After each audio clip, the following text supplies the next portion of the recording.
è una domenica all'aria aperta, tra poche persone, cercando di evitare i centri commerciali e i luoghi dove c'è troppa aggregazione di persone. Per quel che mi riguarda è una domenica come le altre. Forse è una decisione che magari potevano prendere anche prima, credo, perché come il detto che quando scappano i buoi dopo si chiude la stalla, però purtroppo è una decisione che bisogna rispettare perché non è uno scherzo questo. Una passeggiata per stemperare dubbi e tensioni o semplicemente per uscire di casa coi bambini ormai in ferie forzate da settimane. C'è chi ha scelto di trascorrere la propria domenica coi cavalli, chi in bici o monopattino negli spazi del Sant'Artemio alle porte di Treviso. All'aria aperta e con un po' di sole i pensieri negativi si diradano e lasciano spazio anche a un pizzico di ironia. È giusto vivere comunque la giornata, la vita com'è, anche se ci dicono che siamo pericolosi. Credo che Treviso in questo momento non sia a rischio. Spero che insomma. Non solo famiglie ma anche tanti giovani studenti che si stanno abituando a nuove forme di apprendimento. Io studio a Milano al Politecnico, quindi sono fuori sede e adesso sono a casa da un po' perché naturalmente abbiamo iniziato le lezioni a didattica a distanza. Funzionano? Per ora sì, sì, ci sono un po' di difficoltà come è normale, è una cosa nuova, però vanno per ora. Io studio a Padova, da domani iniziamo le lezioni a distanza, la situazione non è ancora chiara, speriamo che, non so, ci diano qualche informazione in più e che le lezioni funzionino perché non abbiamo ancora molte informazioni. Dall'altro lato, al Sant'Artemio ci sono gli insegnanti, la vita è cambiata anche per loro. Io insegno all'infanzia, perciò all'infanzia sì, questo problema non c'è. Come insegnanti ci siamo comunque magari attrezzate per registrare delle piccole storie da poi mettere sui social in modo che i bambini ci sentano insomma un po' vicini, ecco, a loro, per avere un po' di contatto comunque con queste famiglie. E c'è chi si fa un giro per combattere lo stress lavorativo come quest'uomo, manager in una catena di supermercati. Io lavoro nell'ambiente dei supermercati, c'è l'affollamento della gente. Stamattina a San Donà su un negozio alimentare c'erano 60 persone fuori alle 8:30. Pensavo in una roba del genere. Cioè, i scaffali sono vuoti, Cioè, dopo la gente si prende il panico. Secondo me dobbiamo vivere serenamente tranquilli, non stare un attimo a vivere tranquilli, non si può sempre stare là con sta ansia. Le voci raccolte ieri da Christian Arboit, stiamo per salutare il sindaco Paolo Aroma. Allora, una cosa importante, ritorniamo sul Busillis, diciamo, sull'elemento di cui abbiamo parlato prima, perché è un elemento sul quale si discute, non è ancora chiaro, e riguarda, ma ce ne sono tantissimi che lo stanno chiedendo, che riguarda l'asporto. Allora, per adesso, in attesa di novità, che forse ci saranno probabilmente dei chiarimenti, ma magari ci teniamo in contatto e ce li dice, per adesso la situazione qual è? Allora, per adesso la situazione che è in attesa dell'ordinanza regionale dell'interpretazione, l'asporto è consentito, qualsiasi tipo di asporto. Dopo le 18. Facciamo Esatto. il perimetro, stiamo parlando delle province di Treviso, Padova e Venezia, cioè la zona arancione. Perfetto. Dalle 6 alle 18 gli esercizi commerciali possono tenere aperto, dopo le 18 devono chiudere, ma l'asporto? Qualsiasi tipo di asporto, quindi kebab, pizza, gelato, esatto, è consentito a condizione che non ci sia la possibilità di consumo in loco e chiaramente con la distanza tra le persone, quindi non ci sia l'affollamento e ci sia la distanza, quindi è consentito l'asporto, parliamo solo di asporto. Salvo che non arrivino ulteriori, quindi è ancora in sospeso, ecco, la cosa, diciamo così. Per quanto riguarda, diciamo, una pizzeria che fa anche asporto, cambia qualcosa?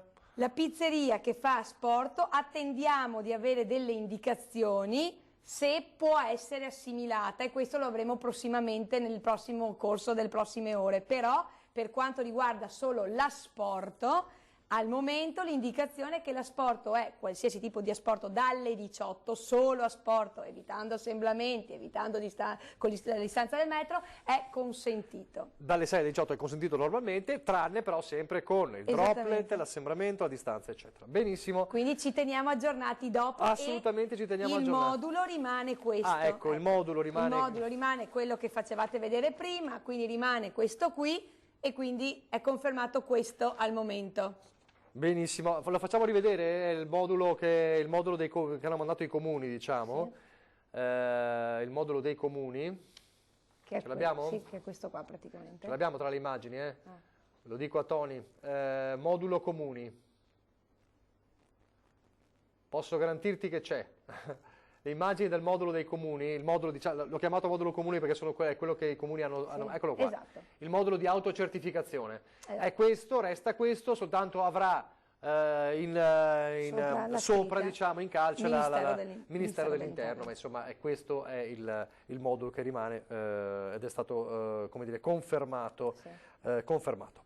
Allora, saluto il sindaco Paolo Aroma, grazie di essere stato con noi, che è anche presidente della conferenza dei sindaci dell'US2, quindi ci ha dato anche uno sguardo così importante. La lascio con queste immagini, adesso vediamo, con queste immagini che riguardano proprio il suo comune, le faccio vedere se riesco, eccolo qua, un po' di cuori che stanno così spuntando. Sì. Nel suo comune, sì. Eccolo qua, tutto andrà bene. Sì, questa è la scuola primaria di Ponte di Piave, ma sì anche nella biblioteca. Ci siamo, stamattina i cittadini mi hanno girato le foto, questa è la Casa di Cultura Goffredo Parise, sono arrivate queste foto, questa invece è il centro anziani, la casa di riposo che abbiamo a Ponte di Piave. Quindi nei punti focali sono arrivate queste, non so chi le abbia fatte, ma lo ringrazio perché è un messaggio positivo. Questa è la scuola di Negrisia, la scuola primaria di Negrisia. Insomma, queste immagini, positivo tutto andrà bene, deve andare bene, basta seguire le regole. Esatto, seguiamole insieme. Allora, essere vicini a distanza. Essere vicini a distanza. Allora, saluto il sindaco Paolo Aroma, adesso facciamo vedere l'intervento di questa mattina, mezzogiorno circa, del governatore Zaia, poi ci ritroveremo in studio con il sindaco di Treviso Mario Conte. Noi abbiamo in questo momento 744 persone che sono positive. E di degenti ne abbiamo 237, quindi persone che sono ovviamente in ospedale, e 51 in terapia intensiva.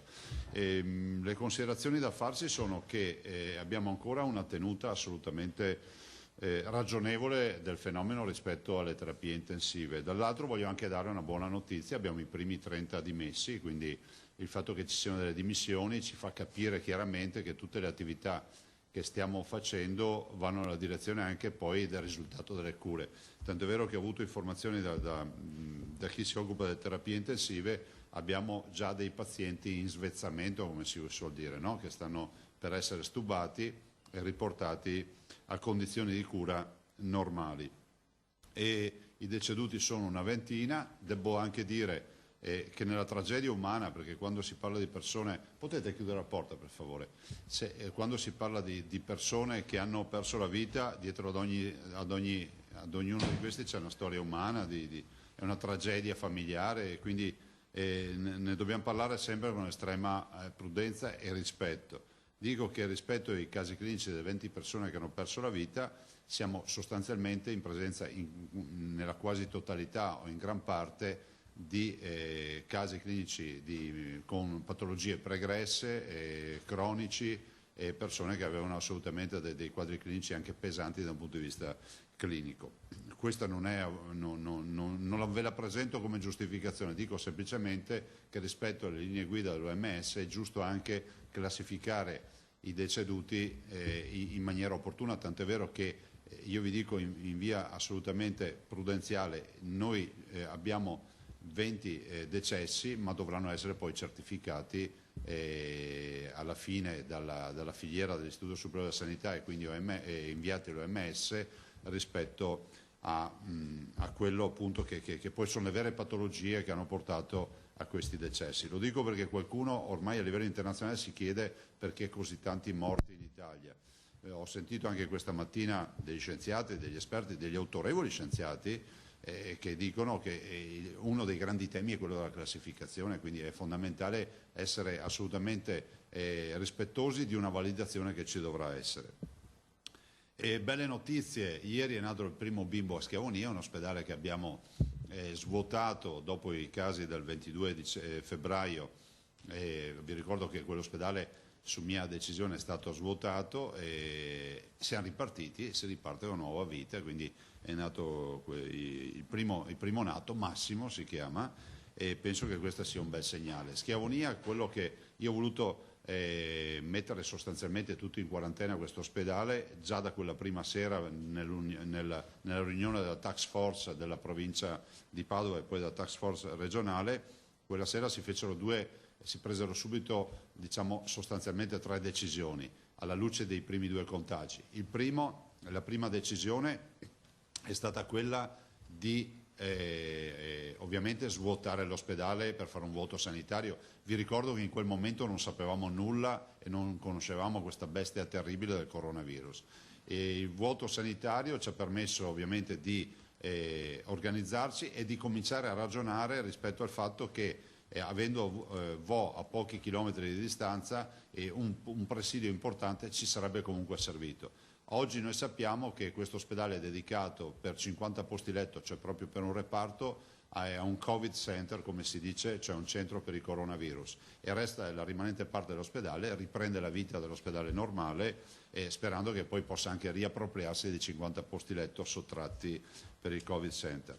E dall'altro la seconda decisione presa quella sera, da molti contestata, oggi quanto mai necessaria e azzeccata, me lo dico da solo, è stata quella di avere installato subito, penso dopo un paio d'ore, grazie alla protezione civile, le tende riscaldate fuori dagli ospedali. Questo ci permette ancora oggi di intercettare i potenziali casi positivi, isolarli fin da subito, questo è il percorso che ha deciso il Veneto, un isolamento anche nei percorsi ospedalieri, in maniera tale che ci sia la possibilità di evitare la sovrapposizione dei percorsi, soprattutto in luoghi delicati e sensibili come i luoghi di cura e gli ospedali.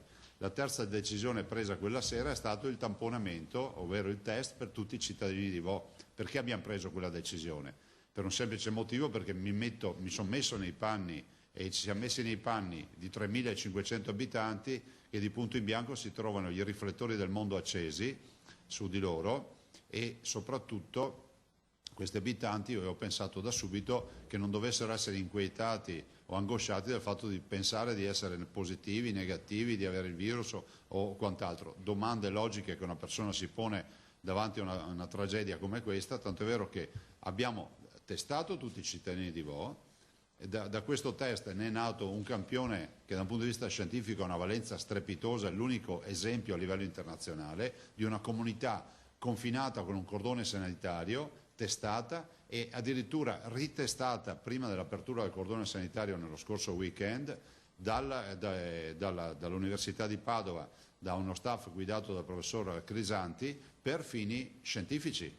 E ne viene fuori già, il professore ne ho parlato adesso, il professore è a Londra, ne abbiamo parlato sia sabato notte che ieri, i dati che ne escono sono dati assolutamente che stanno validando un'idea dal punto di vista scientifico che assolutamente ci indica la via, ovvero la negativizzazione dei 66 casi isolati. Vi ricordo che su 3.500 abitanti Vo all'inizio aveva 66 casi isolati. Se noi avessimo, qualcuno potrebbe chiedersi, ma perché Zaia dice questo? Perché se noi avessimo adottato le linee guida non avremmo dovuto testare i cittadini di Vo, non avremmo mai saputo dei 66 casi, o quantomeno avremmo semplicemente testato i contatti dei 2 contagiati, dei quali uno dei 2 purtroppo il signor Trevisan ha perso la vita, e quindi avremmo avuto sempre dal punto di vista scientifico e epidemiologico il dubbio sul resto della comunità. Invece a voi una foto, un'istantanea importante, 66 casi, poi altri diciamo in virtù di contatti avuti ma fuori da Vo li portano a 84 nelle carte, lo dico ai soliti azzeccagarbugli che mi fanno la lezione ogni volta sui dati sbagliati, ma i casi dei residenti a Vo positivi sono 66, poi si arriva a 84 per i contatti, ma sono contatti su Vo ma non residenti a Vo. I 66 casi hanno fatto vedere che rappresentavano il 3% della popolazione positiva, i dati che abbiamo statistici all'inizio, che oggi precipitano dichiaratamente, abbondantemente sotto l'1%, il che vuol dire che abbiamo un processo di negativizzazione, il che vuol dire che questo studio permetterà alla comunità scientifica internazionale, dopo l'elaborazione che farà il professor Crisanti, l'Università di Padova, di adottare ed aggiustare ancora meglio rispetto alla fase di mitigazione e delle cure. Vi ricordo che il professor Crisanti è anche l'uomo dei test e di tutto quello che ne consegue, e quindi sicuramente questo sarà uno studio che verrà pubblicato nelle più autorevoli riviste internazionali scientifiche. Detto questo, noi dobbiamo fare un appello ai cittadini. Oggi la sfida, la terapia intensiva siamo noi cittadini.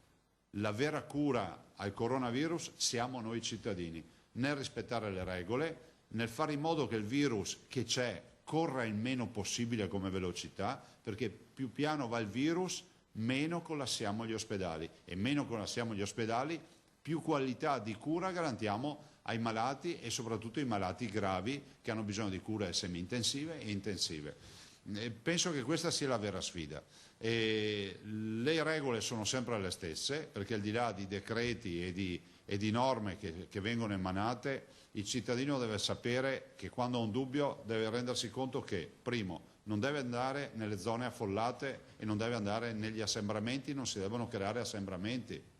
2, non si debbono avere contatti ravvicinati con i cittadini. Anche voi in questo momento siete a 4 metri da me, e penso che sia anche questo un segnale che dobbiamo dare. Anche noi istituzioni dobbiamo capire che anche, diciamo, come si può dire, la forma è anche sostanza, quindi dobbiamo dare il buon esempio.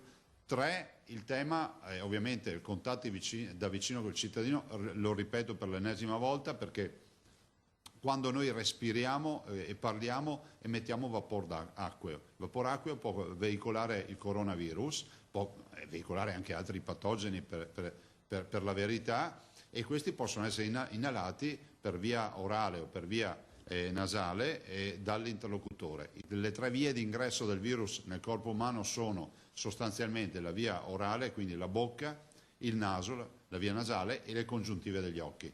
Per questo la terza regola, lavarsi spesso le mani, perché se una persona che è positiva e non sa di esserlo, potrebbe tranquillamente mettere le mani in bocca o al naso o agli occhi, contagiare le mani e nella stretta di mano e lasciare il virus a qualcun altro. Quindi se noi ci laviamo spesso le mani, ce le disinfettiamo, qualcuno dice non si trova la mochina, la possiamo fare anche in casa, una soluzione di acqua al 5% di varachina, si mischiano, si fa la miscela, e questo ci permette di avere comunque, oppure utilizziamo dell'alcol, insomma delle soluzioni disinfettanti. Insomma l'igiene delle mani è fondamentale. Queste sono le attività da osservare. L'altro aspetto, voglio ricordarvi che noi abbiamo, grazie a dei ragazzi che si sono dati da fare volontariamente, sono tutti ragazzi nostri veneti che hanno studiato nell'Università del Veneto,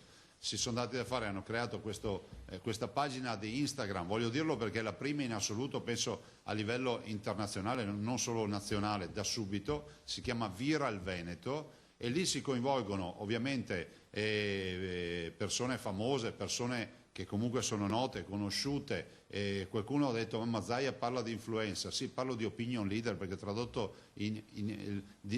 l'inglese in inglese è opinion leader, e tradotto in italiano significa coloro che creano opinione, e sono soprattutto persone famose, quindi ringrazio Federica Pellegrini, Sammy Basso, Red Canzian dei Pooh e tanti altri, adesso Alice De Bortoli, 16 anni di età. Alice peraltro ha 1,5 milioni di follower, di persone che la seguono, di giovani a giovanissimi. Questo si chiama peer education, cioè educazione alla pari. Voglio ricordarlo a tutti gli esperti di tutto, quei premi Nobel sconosciuti e incompresi dei social. Questa si chiama peer education, cioè educazione alla pari, ovvero utilizziamo dei canali privilegiati per parlare ai giovani e giovanissimi che non accedono ai canali formali, che sono quelli della comunicazione formale per le persone adulte come noi. Il Viral Veneto dà informazioni validate, dà informazioni che vengono validate scientificamente, e dà semplicemente questi video appello al rispetto delle regole. E questo è quello, io voglio ringraziare veramente di cuore questi ragazzi che lo fanno gratuitamente, rubando il tempo al loro tempo libero, e ringrazio anche tutti i testimonial che si sono messi a disposizione. Ripeto, Federica Pellegrini è stata tra i primi a mandarci il video, Red Canzian, abbiamo Sabrina Salerno che ha già postato e ci manda video, usciranno video di Cisolla, il pallavolista, usciranno video di altri personaggi sportivi. Insomma, l'invito mio è ai giovani, perché vediamo che quelle masse nelle piazze non vanno bene in questo momento. Ultimo aspetto che dico, perché rispettare le regole? Prima di tutto per non prendere il virus.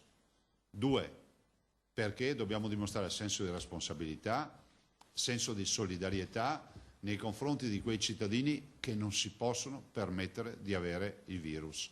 E sono gli anziani, che possono essere i nostri genitori, il nonno e la nonna, sono le persone malate croniche, che possono essere i nostri genitori, che possono essere degli amici, fidanzati o fidanzate, ma ancora gli immunodepressi, che possono essere ad esempio dei bimbi che conosciamo, i nostri figli, i nostri nipotini, i figli di nostri amici, che non possono assolutamente permettersi il lusso, se così lo vogliamo definire, di ammalarsi di coronavirus. E quindi la mia è una chiamata di popolo, come sto facendo da sempre, peraltro, al rispetto delle regole. È fondamentale tutto questo. Grazie.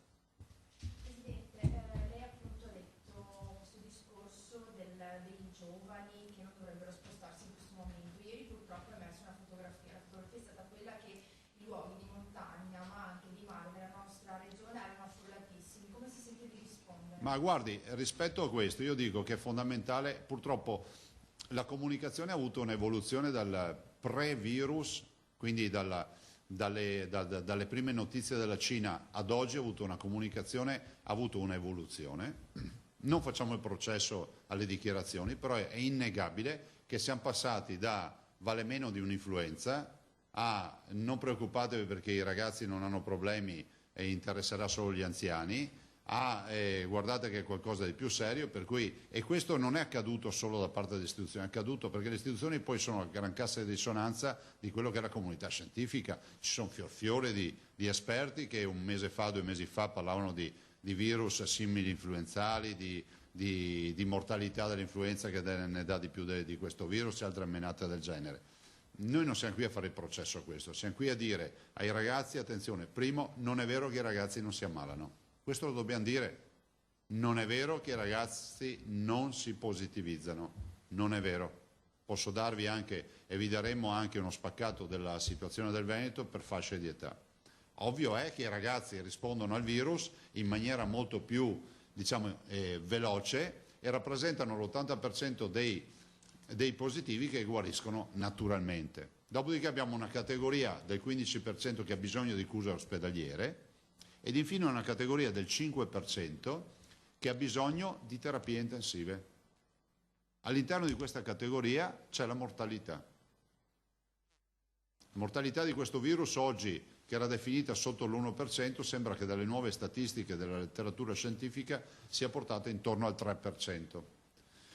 Sono tutti i dati che abbiamo, le positività da contatto dovrebbero emergere sicuramente entro i 14 giorni, ma in un range che va dai 2 ai 9 giorni principalmente. Quindi penso che i giovani debbano capire questo. Rispetto al tema, stiamo dialogando con gli impiantisti, so che ci sono molti impiantisti delle piste da sci che si sono dichiarati e si sono resi disponibili autonomamente, voglio spiegarlo, a chiudere gli impianti. Penso che sarebbe un segnale che danno loro in autonomia, ma sarebbe un segnale che darebbe anche la compattezza nel momento in cui trovassero una soluzione univoca. Resta il concetto che nelle piste da sci, negli impianti di risalita, vanno rispettati i droplet, che sono la distanza minima di sicurezza di 1 metro. Quando non si rispettano vuol dire che già il decreto è disapplicato. È pur vero che per il Veneto le piste da sci non sono in zona rossa, o arancione, o chiamatela la zona di contenimento, o chiamatela come volete, ma sono nella provincia di Belluno e ovviamente per impianti, sono fuori perché poi abbiamo il Vicentino eccetera, diciamole tutte e tre, Vicenza, Altopiano di Asiago, cito Verona perché comunque vi ricordo solo Malcesine per citarne una, l'impianto, la Cabino Via e quello che ne deriva poi con le attività, e il Bellunese. Sono 3 aree che non debbono chiudere gli impianti per decreto, ma so che stanno valutando questo alla luce anche di quello che dice lei.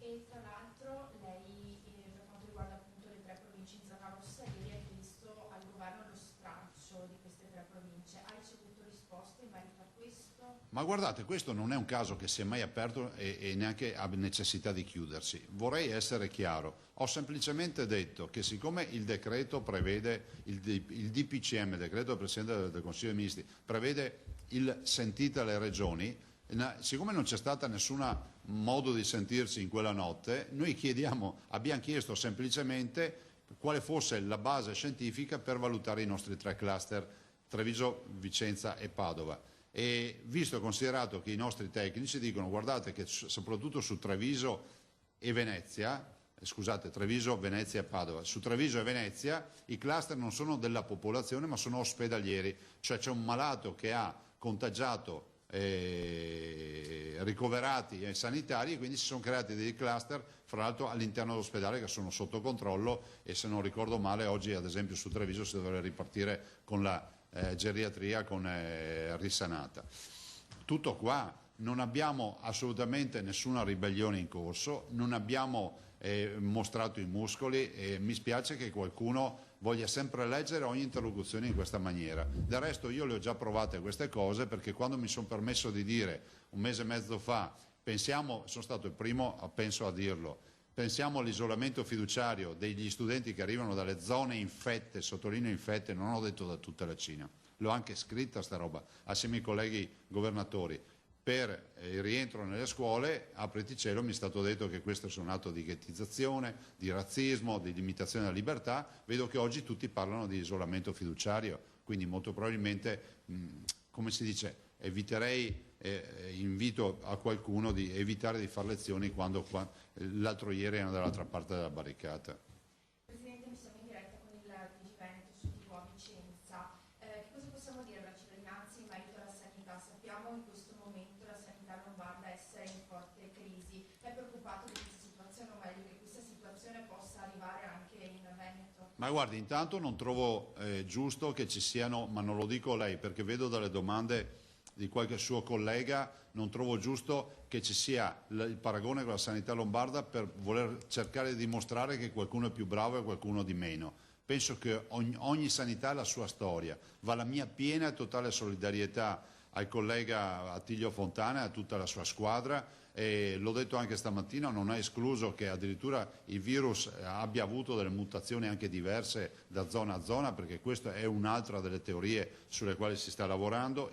I lombardi stanno facendo un lavoro strepitoso e vivono una situazione di difficoltà e noi siamo qui, se serve, anche per aiutarli. Punto. Detto questo, i veneti intanto debbono rispettare le regole. Io vivo in zona rossa, arancione, insomma vivo a Treviso, vivo in provincia di Treviso e i trevisani hanno visto ieri sera da noi le case, i negozi, i bar, i ristoranti erano tutti chiusi alle 6. Vorrei ricordare ai cittadini italiani che noi veneti non siamo rompiballe, ma da noi funziona così. Se tu fai una legge noi la vogliamo rispettare, se la legge non è chiara ti rompiamo le scatole finché non ci dici cosa dobbiamo fare. Questa è stata l'unica cosa che hanno detto i veneti ieri. I veneti vogliono sapere dove possono andare, dove non possono andare, vogliono sapere se le merci delle aziende possono circolare oppure no. Il governo ieri sera finalmente ha fatto una direttiva perché il decreto era incomprensibile e nessuno mi può smentire su questo e finalmente sappiamo cosa possono fare i cittadini e cosa non possono fare. Un appello, siccome molti mi scrivono, penso migliaia, e io cerco di leggere abbastanza i messaggi, vedo che molti sono preoccupati perché non capiscono che attività possono fare. Le attività non debbono restare chiuse, le attività devono solo rispettare nel dubbio il droplet, cioè la distanza di 1 metro. Quindi il barbiere, non so, mi ha scritto un barbiere e mi ha detto ma io domani posso aprire, perché oggi è lunedì, domani dovrei aprire. Certo, non è vietato l'attività della cura della persona, nel decreto non si vieta questo. Però devi fare in modo che i tuoi clienti siano separati ed eventualmente fare in modo che insomma, ci siano delle attività non di contatto. Dopodiché immagino che il governo aprirà anche un sito per le FAQ, no? Per le domande frequenti e ci sia qualcuno che risponde. Basta, rispetto ai dati nostri vi dico che noi abbiamo un piano per le rianimazioni assolutamente oggi straordinario, perché non vogliamo, noi abbiamo di base 450 posti di rianimazione in Veneto, nei nostri ospedali. Non vogliamo comprimere l'attività ordinaria, che già è messa a dura prova, perché vi ricordo che le rianimazioni in Veneto non è che uno dice 450 posti per il coronavirus, oggi ne hai solo 51, quindi ne hai ancora 400. No, 400 sono quasi totalmente occupati da trapiantati, da quadri clinici pesanti, da politraumatizzati, incidenti stradali, da oncologici che hanno avuto magari delle operazioni importanti. Quindi noi dobbiamo anche garantire la cura dei cittadini che comunque continuano ad affluire nei nostri ospedali. Noi facciamo 60 milioni di prestazioni sanitarie all'anno, non è un on-off e spegniamo la luce su queste prestazioni e andiamo avanti con altre. Per cui è fondamentale dire questo.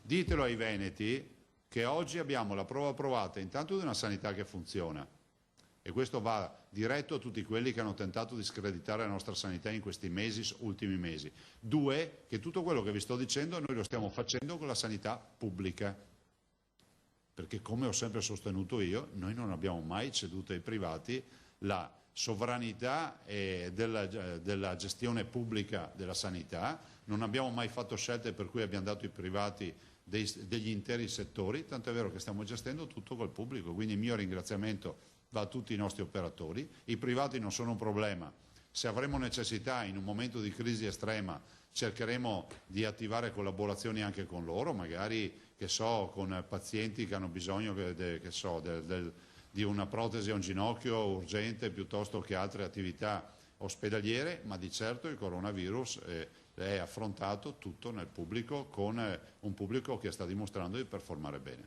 Presidente, possiamo fare chiarezza ancora una volta, perché ci sono persone che sembra non l'abbiano capito, nonostante l'abbiamo ripetuto tutti più volte, gli spostamenti all'interno... Potete accendere anche il microfono se avete bisogno. All'interno delle eventuali zone rosse, Ma come devono essere, se sono stati disposti dei controlli, perché ad esempio io stamattina da Padova a Venezia non ho visto assolutamente niente, per cui cerchiamo di capire un attimo. Partiamo da un presupposto, che il decreto non l'ho scritto io e quindi io posso solo, come si direbbe, relata refero, cioè vi dico le carte che ho letto io e quello che ho capito come indicazione. I cittadini possono tranquillamente spostarsi all'interno delle aree e anche fuori per andare a lavorare, quindi la giustificazione o le attività indifferibili, no? Cioè le attività indifferibili significa che se uno ha l'esame di laurea, penso che sia, per me è attività indifferibili. Ho letto che ci può essere anche l'autocertificazione, se ti fermano, e mi sembra di aver capito te la dà direttamente la polizia l'autocertificazione, dovete aiutarmi anche voi. Queste sono le attività di spostamento che si possono fare. Ovvio che se uno dice, stasera, visto che non si mangia niente, non c'è un ristorante aperto a Treviso, andiamo in macchina a Vicenza, quella non è un'attività indifferibile e non è corretta. Io penso che non dobbiamo però preoccuparci, perché qualcheduno questi ragionamenti li fa. Non vedo controlli. Cioè qui non servono, ci saranno anche i controlli, ma non è neanche questa la preoccupazione. Stiamo parlando di sanità, penso che non è l'elemento è vedere la pattuglia, cerca di applicare la legge e di stare a casa tua, se ti hanno detto di stare a casa tua, perché adesso non venga fuori che visto che non ci sono controlli vuol dire che non c'è difficoltà e allora vado in giro. Infatti, si potrebbe passare questo messaggio, perché si sente dire... Guardate, i veneti sono persone responsabili. Io l'ho detto anche stamattina ai media nazionali, non veniteci a raccontare che i veneti sono negligenti, noi siamo persone per bene, rispettiamo le regole, e lo dice uno che ha firmato la prima ordinanza di chiusura del carnevale, di chiusura delle chiese, dei musei, quindi a me nessuno viene a dire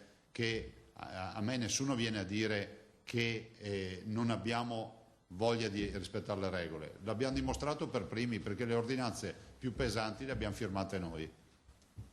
E io ho il dovere di difendere i veneti, ho il dovere anche di dire ai veneti che debbono essere in squadra e lavorare in squadra.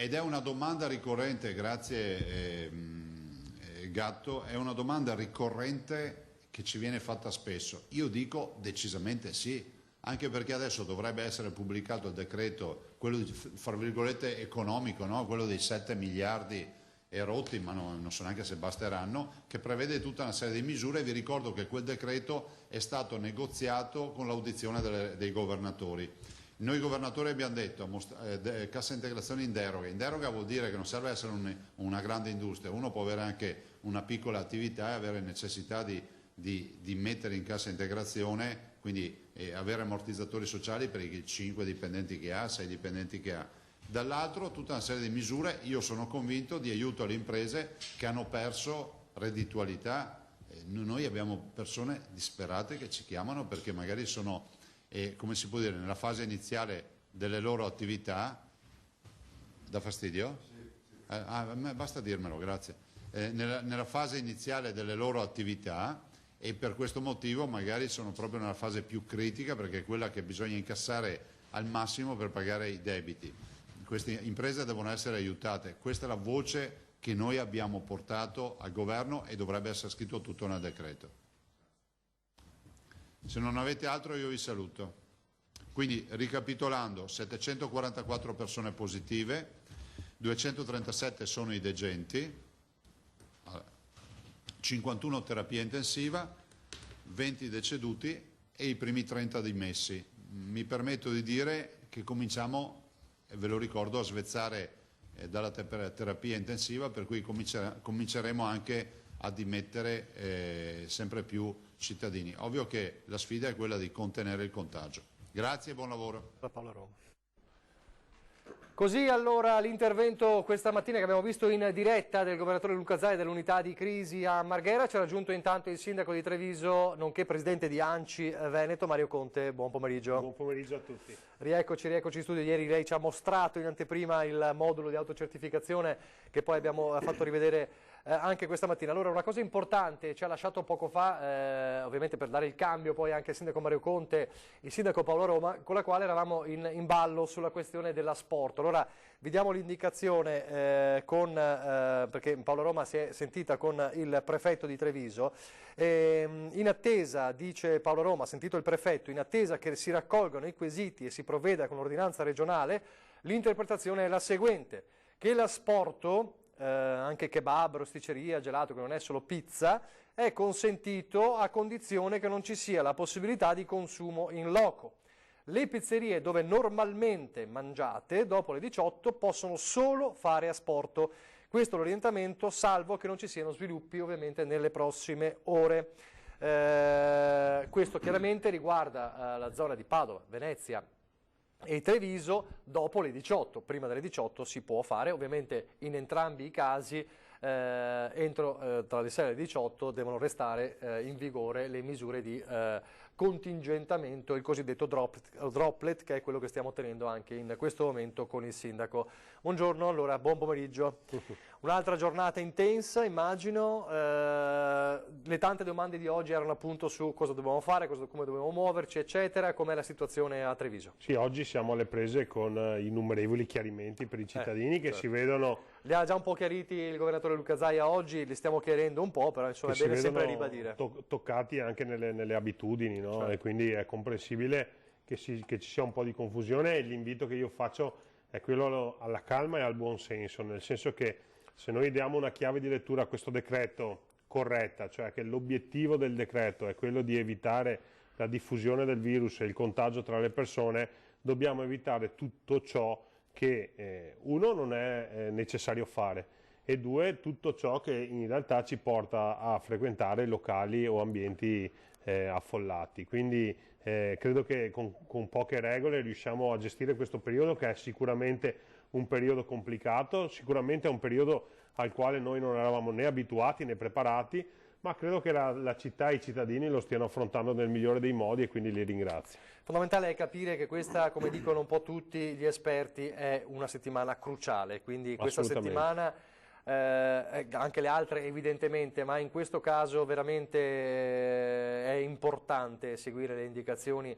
perché questa settimana forse ci potrà dire qualcosa di quello che ci potrà attendere nelle altre settimane, stante il fatto appunto che i divieti e le restrizioni restano fino al 3 di aprile. Le leggo questa cosa perché riguarda proprio Treviso, questo comunicato di MOM, quindi mobilità di marca, importante perché ovviamente anche la mobilità del trasporto pubblico deve attenersi alle restrizioni.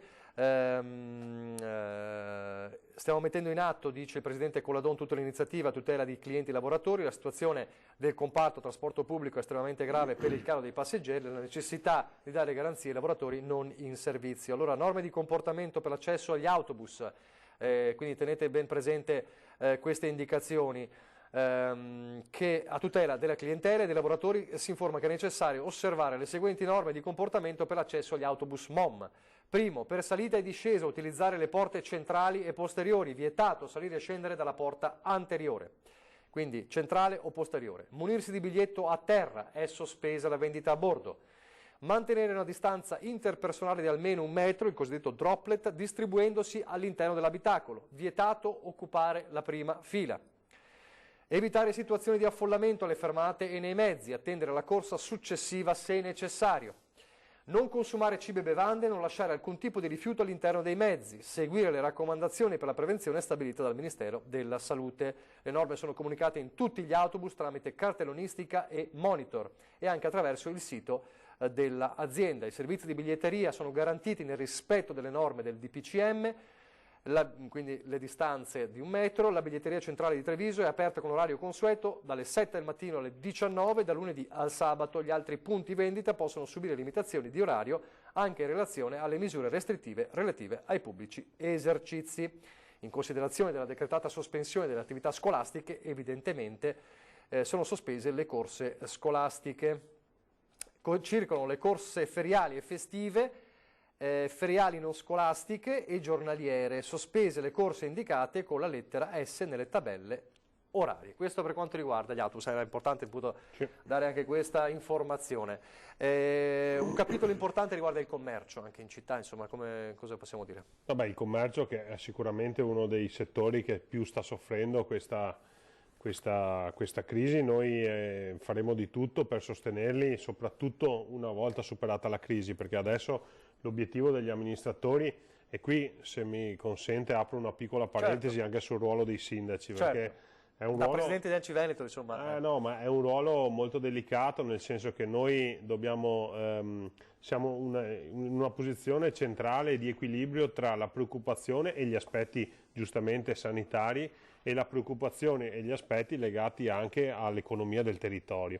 Quindi noi dobbiamo riuscire a far fronte a una doppia emergenza, che una è quella sanitaria, e quindi dobbiamo invitare i cittadini ovviamente a rispettare rigorosamente il decreto, proprio per non buttar via quanto di buono è fatto in queste 2 settimane, perché dobbiamo dire anche questo, e allo stesso tempo però dobbiamo sostenere soprattutto moralmente e con progettualità a lungo termine, perché oggi mettere in campo progettualità di rilancio sarebbe inutile fino a quando c'è questo decreto, sostenere proprio il tessuto economico della nostra città. Certo che noi, per esempio come Treviso, tutto quello che possiamo fare dalle agevolazioni fiscali alla sensibilizzazione, per esempio, che andremo a fare nelle prossime settimane ai titolari degli immobili, piuttosto che alle municipalizzate che gestiscono i servizi, o alle società che gestiscono i servizi tipo la raccolta rifiuti, l'acqua, il gas, e anche con l'Enel ci faremo portavoce per vedere se ci sono condizioni agevolate in questo periodo che è particolarmente critico per le casse dei nostri commercianti. Quindi vogliamo avere cittadini sani e in salute, ma anche un'economia che regge. E oggi, francamente, trovare un punto di equilibrio tra queste 2 cose è davvero difficile. Voi già la settimana scorsa, se non sbaglio, avevate fatto una conferenza stampa, insomma, quando la situazione era un po' diversa rispetto ad adesso, in cui parlavate un po' delle misure.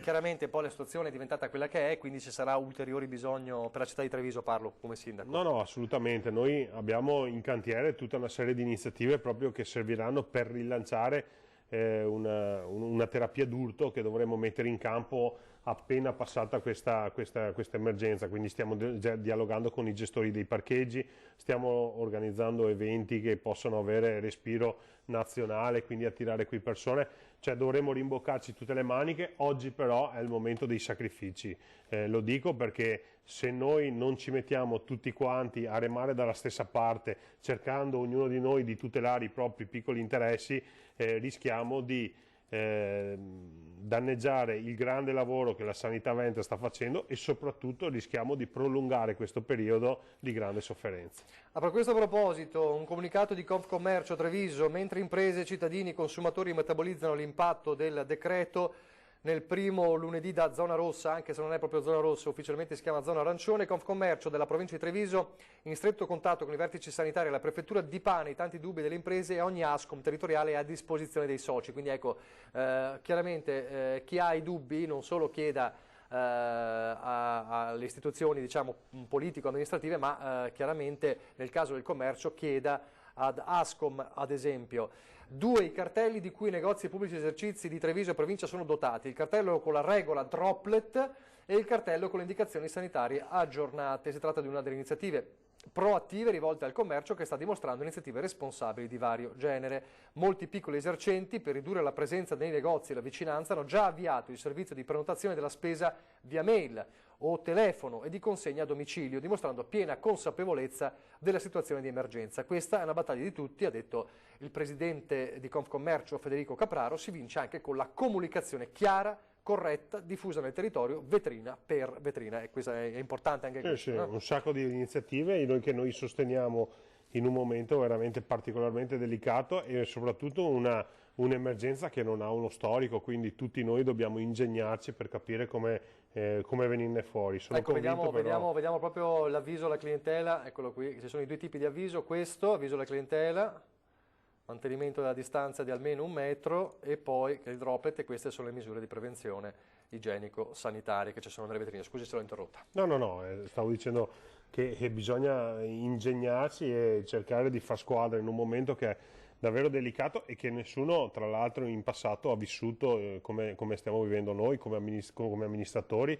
piuttosto che commercianti. Quindi è un'esperienza che avremmo voluto evitare, ma che siamo costretti a vivere, e dobbiamo viverla nel migliore dei modi, cercando di unire l'utile al dilettevole, nel senso che cercare di far sopravvivere l'economia con iniziative come quella della Confcommercio e allo stesso tempo preservare la salute dei nostri cittadini arginando il contagio del virus. Faccio solo una piccola finestra a livello nazionale, ma che riguarda un po' anche il Veneto, potrebbe riguardare anche il Veneto. La protesta dei detenuti, c'è la rivolta nelle carceri, a Foggia addirittura sono evasi in 20. Questo è un altro fronte che si sta aprendo purtroppo. Allora sollecito la redazione a sentire il referente veneto del SAPPE, nel sindacato di polizia penitenziaria. Rivolta ai carceri, 6 morti a Modena, Foggia, caccia all'uomo dopo maxi evasione, protesta a San Vittore, detenuti per ore sui tetti, chiedono l'indulto o l'amnistia per la situazione del coronavirus, e quindi questo è un altro fronte che si sta aprendo. Sappiamo come è difficile la situazione nelle carceri anche in Veneto per il sovraffollamento, e questo sta creando notevoli disagi. Senta, le faccio vedere un servizio che dovrebbe essere pronto, perché purtroppo ancora una volta si deve avere a che fare con situazioni, lo ha sottolineato lei, l'abbiamo letto prima il suo post su Facebook, di un'altra truffa o tentata truffa riguardo al coronavirus, cioè di un finto vaccino in vendita. Vediamo. Volantini sui parabrezza delle auto in sosta per pubblicizzare un finto vaccino contro il coronavirus, prezzo 50 euro. È il raggiro a cui ha messo fine la polizia locale di Vittorio Veneto, che nel fine settimana ha sorpreso un 50enne del posto mentre distribuiva da una macchina all'altra i foglietti che pubblicizzavano il finto rimedio al virus. Non qualche volantino qua e là, ma decine, pubblicità stampate a computer, piene però di errori grammaticali, in cui si proponeva la vendita di compresse, 6 per l'esattezza, da assumere per un anno come copertura del virus, costo 50 euro a confezione. L'evidente truffa ha subito suscitato l'interesse dei social e dei vigili urbani, toccati da vicino peraltro nei giorni scorsi dal problema, dal momento che 3 di loro sono in isolamento in relazione alla positività al Covid-19 di una dipendente del municipio che si occupa di pulizie. Il tentativo di truffa a cui rischiavano di credere soprattutto gli anziani e i cittadini più vulnerabili è stato dunque subito stroncato. Rintracciato, il cinquantenne è stato denunciato per diffusione di notizie false e turbativa dell'ordine pubblico. Sindaco, come dire, desolante doverlo ripetere sempre, però l'abbiamo ripetuto prima anche con Paolo Roma quando avevamo letto il suo post.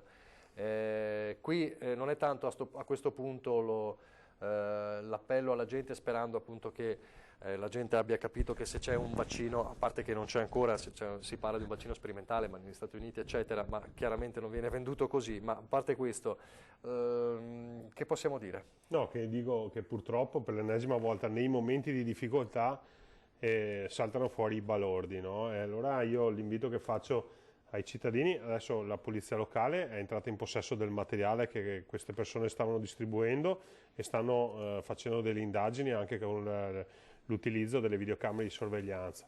È fondamentale però che anche in questo caso ci diamo una mano, cioè se qualcuno vi offre un volantino tipo quello che avete visto nel servizio, oltre a rifiutarlo, se chiamate subito le forze dell'ordine, chiamate i carabinieri, perché questa truffa va fermata. Questa, come tutte le altre, come quelli che millantano tamponi a domicilio piuttosto che sanificazioni. Lo abbiamo già detto e lo ripeto ancora una volta, nessuno in questa fase, ancora di più, è autorizzato a entrare nelle proprie abitazioni, quindi nelle vostre abitazioni. Quindi fate attenzione, non limitatevi a non farli entrare in casa, chiamate le forze dell'ordine, perché è fondamentale fermare queste persone, perché il rischio è che, presi dalla disperazione, dalla preoccupazione o da questa psicosi che si è scatenata, qualcuno possa anche cascarci. Quindi mi raccomando, facciamo attenzione, non apriamo la porta a nessuno e teniamo aperto un collegamento diretto con le forze dell'ordine. Leggo un lancio dell'agenzia, sono una quarantina, parliamo di Venezia, gli equipaggi delle forze dell'ordine per un totale di circa 80 uomini impegnati nei controlli per il rispetto delle restrizioni sugli spostamenti dell'area rossa della provincia di Venezia, area arancione. Si tratta della pattuglia della polizia, dei carabinieri, della Guardia di Finanza. Le attività di verifica sono iniziate già ieri sera. Al momento, parliamo di Venezia, si apprende dalla Questura di Venezia, non sono state segnalate situazioni di problematicità di rilievo. Che si può dire per quanto riguarda Treviso? Deve essere ancora, sono già in azione queste pattuglie, stanno per dare l'incarico? Ieri è stato fatto un tavolo di sicurezza, credo che i controlli nelle prossime ore ci saranno, ma non devono preoccupare i cittadini, attenzione. L'obiettivo qual è?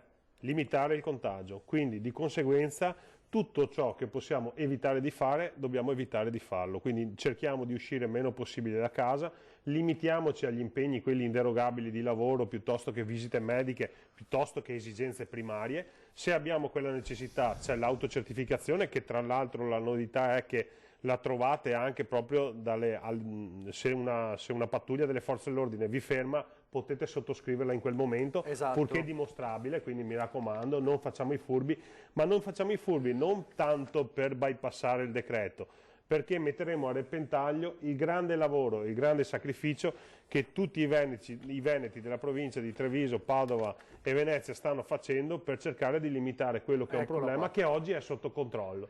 Quindi non buttiamo a mare tutto il lavoro che stiamo facendo, tutti i sacrifici che tutti stiamo facendo, semplicemente perché vogliamo essere più furbi, più belli, o non siamo in grado o non vogliamo rinunciare a qualche capriccio. Quindi tutto quello che dovete fare obbligatoriamente per questioni lavorative o sanitarie, fatelo, il resto rinunciate.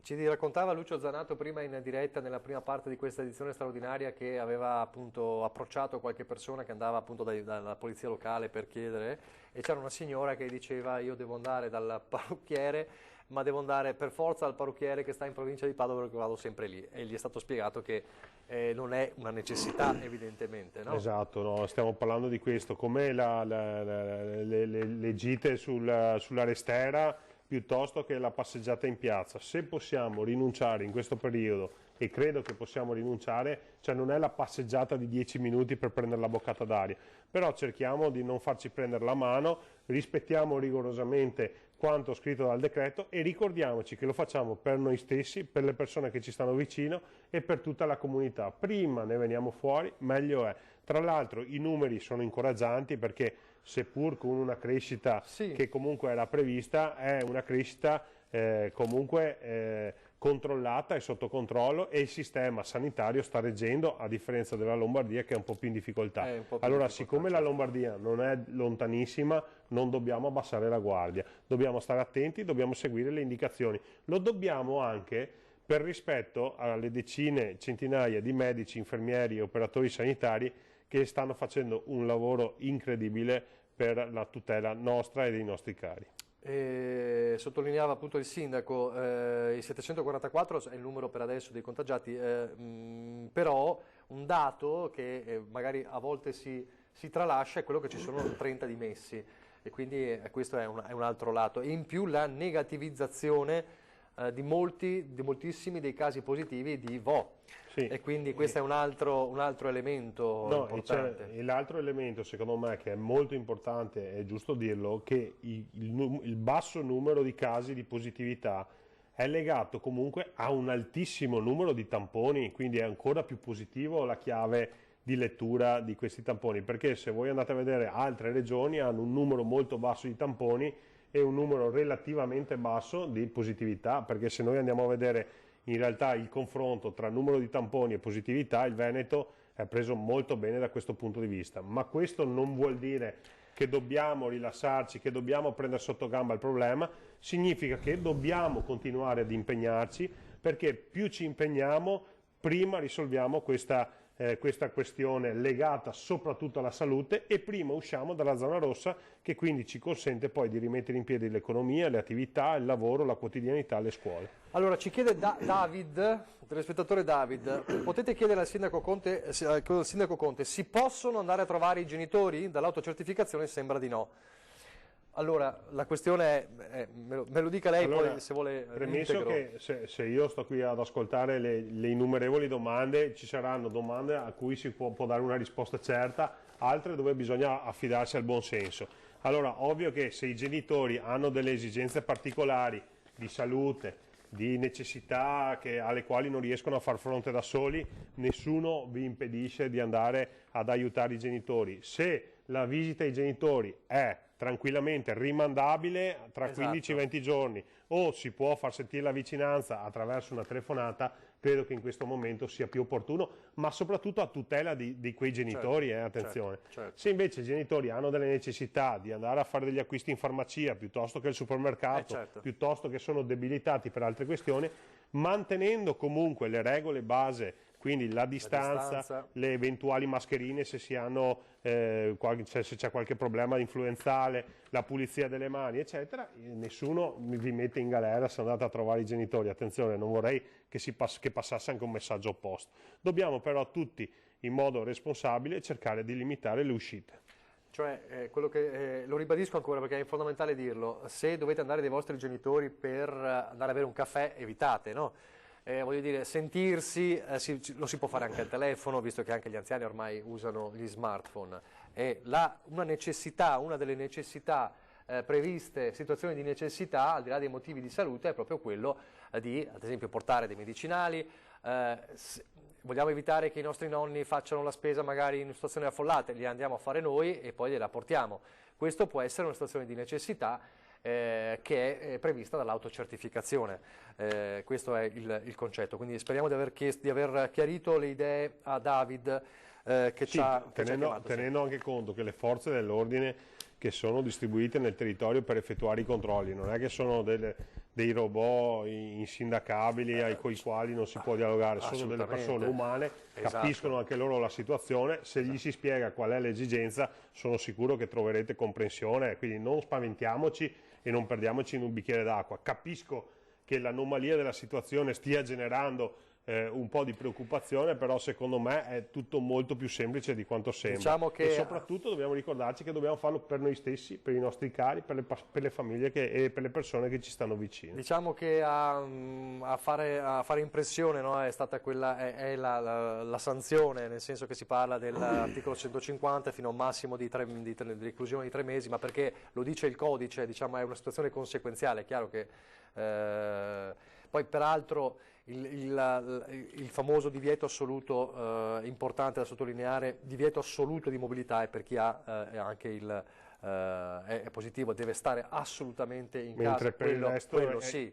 invitano ad evitare. Esatto, evitare, chiaramente se stiamo parlando anche delle zone al di là del Padova, Venezia e Treviso, in tutte le situazioni è meglio rispettare sempre la scarsa mobilità. In queste 3 province c'è questa mobilità ridotta, quindi spostarsi da una provincia all'altra o anche all'interno dello stesso comune, comunque con 4 specifiche, cioè il lavoro, necessità, motivi di salute e per rientrare al domicilio, e poi sta al buon senso, l'abbiamo detto 100 volte. Faccio una piccola battuta, però una domanda vera che mi hanno fatto. A volte si perde secondo me un po' anche il filo logico delle cose, perché una persona mi ha chiesto: ma se ho la febbre posso andare a fare sport?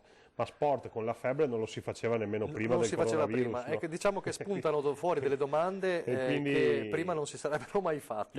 Io il consiglio che do è quello di adottare il buon senso e cercare di capire se quel gesto che noi stiamo per fare o abbiamo intenzione di fare può creare del danno agli altri. Se ci rendiamo conto che può creare del danno agli altri e possiamo rinunciare, dobbiamo rinunciare. Allora adesso facciamo vedere, visto che abbiamo parlato prima, l'assessore Antonio Bressa di Padova, che al termine della riunione in prefettura a Palazzo Moroni a Padova parla proprio della questione asporto e ristorante. Allora vediamo cosa ha detto l'assessore. Assessore Bressa, un incontro con tutte le categorie economiche, avete fatto il punto della situazione, quali sono le regole da rispettare e se ci sono invece delle novità per quanto riguarda i locali dopo le 18. Sì, allora le regole ormai sono chiare, quindi la chiusura dei bar e dei ristoranti dopo le 18 tutti i giorni e la chiusura di quelle attività che fanno vendita al dettaglio non alimentare e che sono sopra i 250 metri quadrati di superficie di vendita al weekend, oltre che ai mercati. Però venendo a una questione molto pratica e anche molto sentita, cioè l'aspetto della somministrazione per asporto, quindi della possibilità di acquistare cibo per asporto. Già da ieri era chiaro che le attività come la pizzeria sotto casa che fa pizza per asporto o il kebab avrebbero potuto continuare a esercitare questa attività, sempre ovviamente mantenendo 1 metro di distanza tra le persone, evitando assembramenti. Quello che è chiaro invece da oggi e che ci è stato comunicato dalla Prefettura di Padova, anzi abbiamo condiviso con la Prefettura di Padova, è che anche le attività che hanno la licenza di somministrazione, quindi proprio gli stessi bar e ristoranti che devono chiudere alle ore 18, possono comunque offrire un servizio di consegna per asporto o a domicilio o anche passando direttamente presso il ristorante o la pasticceria, perché ci sono anche casi di questo tipo, per prendere del cibo e portarlo a casa. Ovviamente tutto questo è consentito strettamente per il ritiro del pasto, senza fermarsi in questi posti, assolutamente escluso ogni tipo di servizio al tavolo e ovviamente bisogna evitare qualsiasi tipo di assembramento.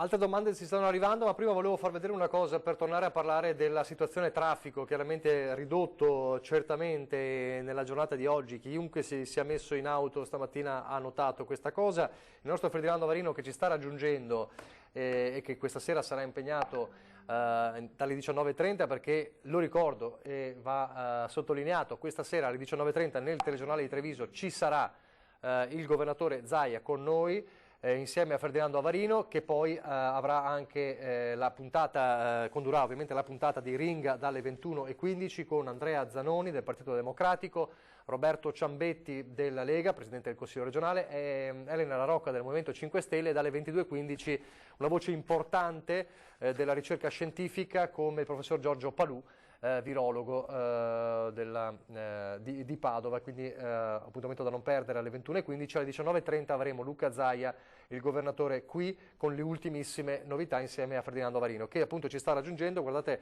questo minutino in auto verso di noi.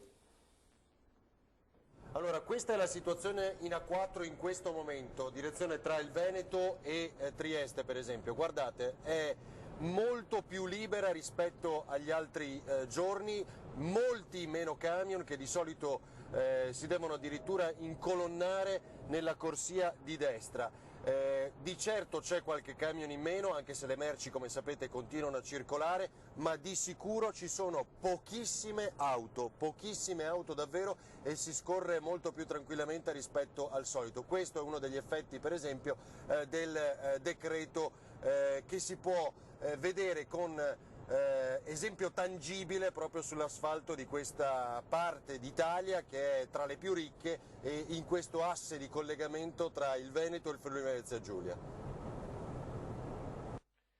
Questo allora è il videomessaggio del nostro Ferdinando Avarino. Allora, un po' di domande, adesso arriviamo anche alla questione della comunicazione. Ma scusate, i parrucchieri ed estetiche possono lavorare visto che sono a meno di 1 metro? Allora, i parrucchieri, le estetiche e anche i tatuatori in realtà rientrano in una normativa e sono regolamentati con già dei dispositivi sanitari, cioè già nella norma con delle regole strettamente legate all'ambito sanitario, e quindi possono lavorare perché già devono adottare tutta una serie di accorgimenti uniti comunque a quelli del decreto, quindi mascherine e quant'altro. Mascherine, ed eventualmente chiaramente dovranno distanziare i clienti, credo, no? Sì. Che questo sì. Però voglio dire, sono già regolamentati con norme sanitarie.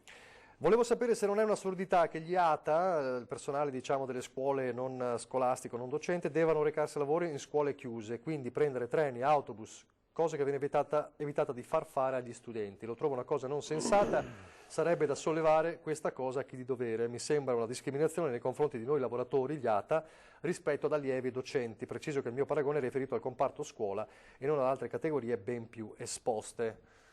Sì, qui adesso potremmo aprire 100.000 riflessioni. Certo. È quello che dicevo prima, cioè se dobbiamo fare uno sforzo di guardare questo fenomeno da comunità più che da singoli, no? Perché ognuno di noi ha delle esigenze, ha dei diritti, ha dei doveri che magari in questo momento per qualcuno vengono rispettati, per qualcuno vengono un po' calpestati, però credo che non sia questo il momento per fare questo tipo di riflessione, che è sacrosanta, attenzione, però dobbiamo fare lo sforzo di andare avanti, di guardare avanti, è tutto migliorabile, è tutto da correggere, ci sarà il tempo anche delle riflessioni, delle analisi, delle critiche e delle promozioni o delle bocciature, però in questo momento il nostro obiettivo, quello dei sindaci, ma quello di ogni singolo cittadino, è quello di superare questo momento, e per farlo dobbiamo lasciar perdere le critiche e aiutarci l'un l'altro. Certamente quello che scrive il nostro telespettatore è sacrosanto,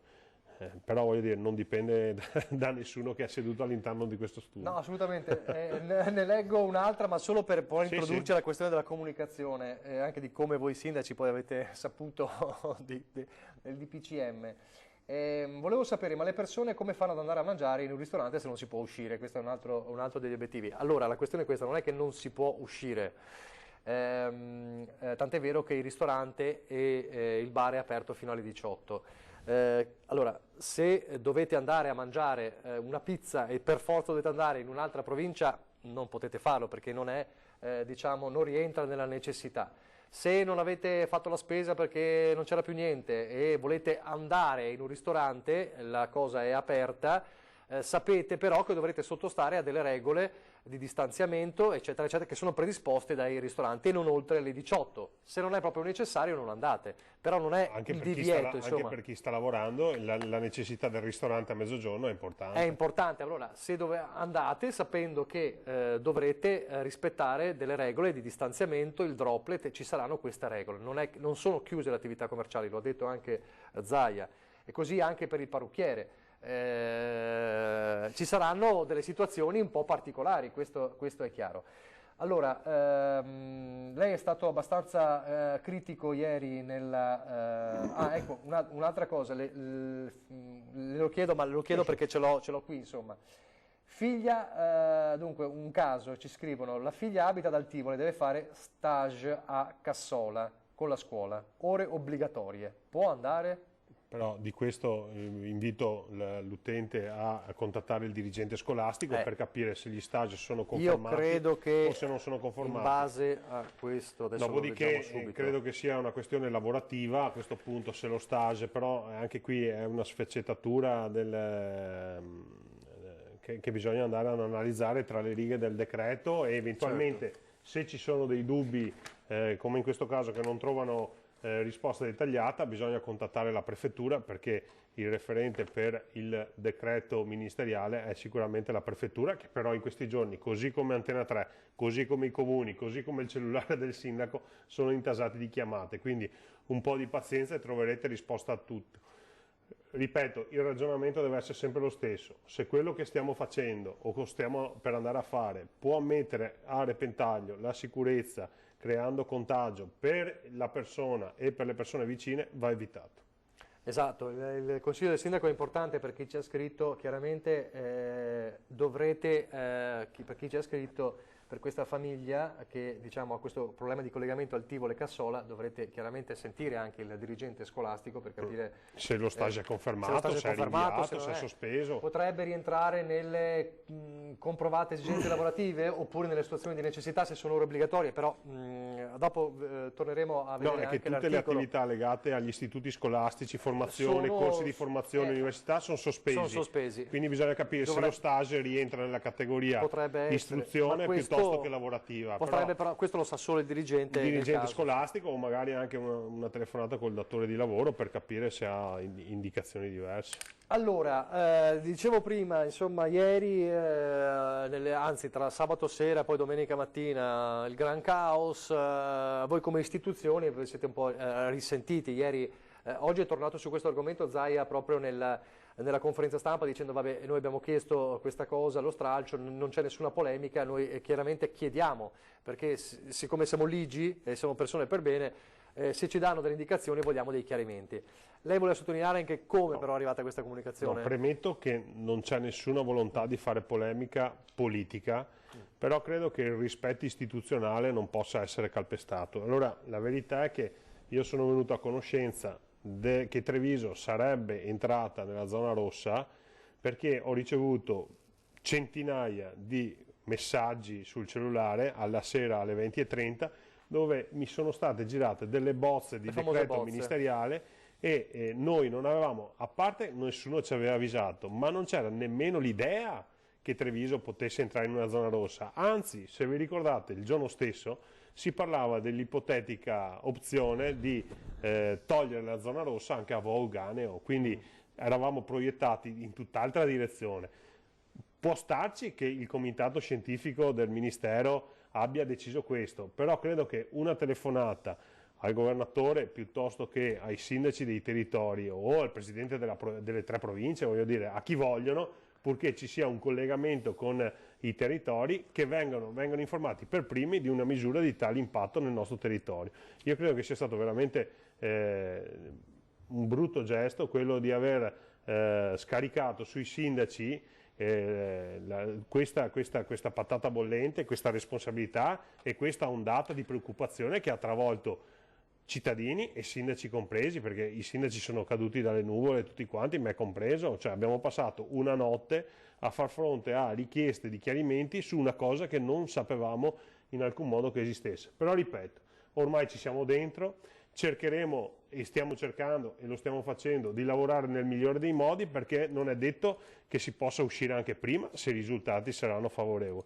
Quindi l'impegno che chiedo ai cittadini è di lasciar perdere le polemiche, lo chiedo anche agli amministratori, di far squadra e di lavorare nel migliore dei modi. Certo che un domani, passata questa emergenza, una riflessione sul ruolo dei sindaci bisognerà sicuramente aprirla, perché siamo stati esclusi completamente anche dalla stesura dei decreti, anche nella prima fase, ma poi sono state scaricate quasi totalmente le responsabilità, perché ricordo che i cittadini chiamano e suonano il campanello dei municipi sindaco, certo. E il sindaco di sicuro non può nascondersi dietro a un semplice non so o non è mia responsabilità. I sindaci sono persone serie e sono persone abituate a dare risposte soprattutto alle proprie comunità, dove noi quotidianamente ci mettiamo la faccia. Lo stiamo facendo anche adesso, ci stiamo prendendo anche ci stiamo assorbendo le tensioni, le preoccupazioni dei cittadini, sia quelli favorevoli al decreto che quelli contrari, e quindi credo che il ruolo del sindaco vada rispettato. Peraltro a lamentarsi è stato anche il presidente dell'Emilia Romagna Bonaccini, che è fuori da ogni sospetto perché è della stessa parte politica del governo, quindi è una situazione che è andata al di là Se pensiamo che in un paese serio come quello che vorremmo fosse l'Italia è fuoriuscita una bozza di decreto a tutti i media praticamente. Però è partito dalla regione Lombardia, quindi... può partire dove vuole, però credo che sia imbarazzante il fatto che una bozza di decreto esca prima nei giornali anziché avvisare le autorità dei territori. Allora ringraziamo il sindaco Mario Conte, che ha parlato anche in questo caso evidentemente come presidente di ANCI Veneto, lo lasciamo ai suoi impegni. E allora la promessa di rivederci anche nei prossimi giorni per fare il punto della situazione. L'importante è superare intanto questa settimana importante, perché è la prima settimana con queste restrizioni, ma anche a livello epidemiologico è molto importante. Grazie al sindaco Mario Conte. La pubblicità.